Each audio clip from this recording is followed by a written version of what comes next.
Hey, this is Brian. Just wanted to record a quick recap for you. Today is Thursday, August 22nd.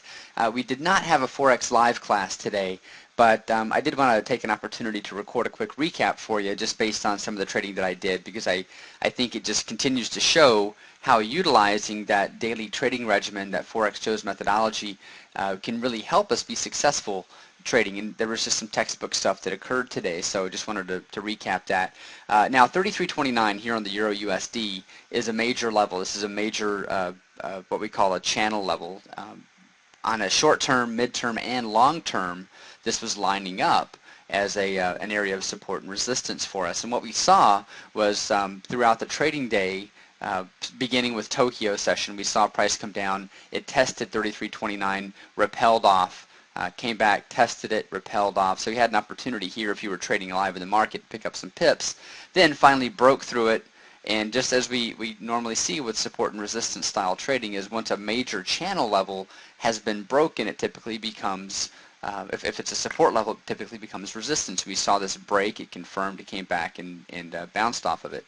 Now, I parked an order prior to US as a sell on 33.29. That's simply because if price could push up and repel off of that, it hadn't really been, it had been retested once, but normally during this time of year we're going to see multiple tests on a certain area before it finally breaks out, especially if it's a major channel.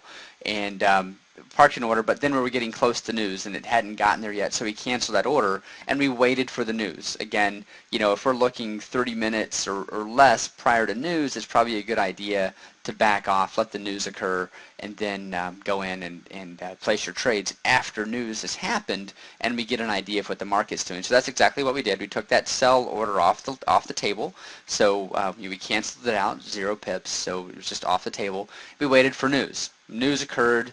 We got some negative U.S. news. Market was reacting to that. We broke above 33.29, and so what we did is then we parked a buy order at 33.29. Actually, I was a little bit below it at 33.27, and waited for price to float back down, and it did.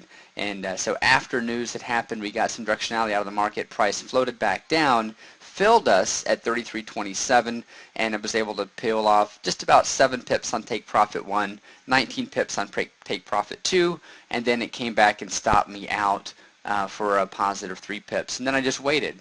We waited again, and we parked another order here at 33.29. I was actually a little bit higher. I was at 33.30. Price came back down, touched us in, floated a little bit below. I think it went against us maybe 4 or 5 pips, and now is on the way back up. I was able to take off 9.5 pips on take profit 1, and since I've already got my pips for the day, I'm really looking to spread my wings a bit on take profit 2, and I've got it parked quite a bit higher. So we'll see how that plays out. Depending on what happens here, I might peel off take profit 2 a little bit earlier, but we'll just we'll let it roll and let it go for the day. But I think that's just another good trading opportunity, good way to showcase what we're doing live in the marketplace today, and how we can utilize Forex Joe's methods to be consistent in our trading and make pips. So there you have it. We'll see you tomorrow for Forex Live, Friday morning, live at 9 a.m. Eastern. See you then.